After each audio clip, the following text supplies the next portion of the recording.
Hi, I'm Jerry Cimino, founder of the Beat Museum in San Francisco. Maybe you've visited us in North Beach, right across the street from City Lights bookstore.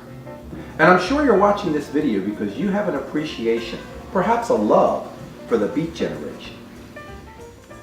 This year, 2018, we're proud to be celebrating our 15th year. Once again, we'll be welcoming tens of thousands of visitors, both locals and travelers from around the world.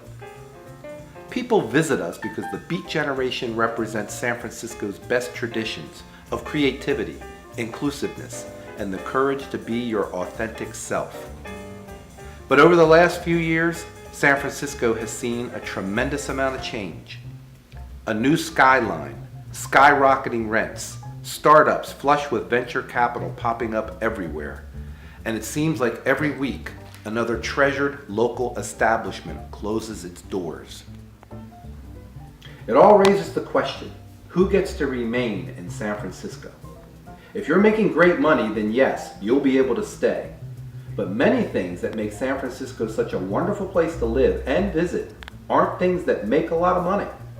To be frank, for the Beat Museum, as for many cultural institutions struggling to hold on, it's not about getting rich, it's about enriching our community.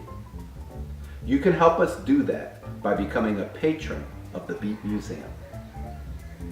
The idea of patronage is not new.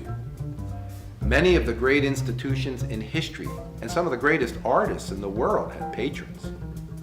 Leonardo had the Medicis, and Michelangelo had Pope Julius II. Even today, some of the greatest museums in the world have modern-day patrons. Looking closely at this Patreon page, you'll see we're offering some terrific rewards for everyone who wants to help support us financially. But I suspect you're not going to be sending us your dough just to score some cool stuff. If there's one thing I've learned over the years, it's this. The people who come to the Beat Museum come here because they love the Beats. In a way, we're living in the world the Beats sought to build. The values of the Beat generation are San Francisco values.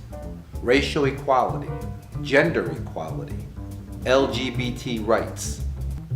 The Beats were writing about these things in the 50s, and they became the counterculture of the 60s. And it's shocking these basic human rights are being challenged in the United States today in our current political climate. It was 1957 when the American Civil Liberties Union successfully defended Lawrence Ferlinghetti in court during the Howe trial. And today it seems we're once again in danger of losing those very same freedoms. The First Amendment, freedom of speech, the battle wages on. What we do here at the Beat Museum is not just a history lesson. These ideas, these values and perspectives are still very much alive today. And they're worth fighting for. We like to believe we change people's lives for the better. When people come to the Beat Museum, they feel emboldened to be themselves, and they feel good about their lives. Please help us make the Beat Museum stronger financially by being our patron, so we can continue keeping the spirit and the values of the Beats firmly enmeshed in the fabric of this great city, and in America, and in the world. Thank you.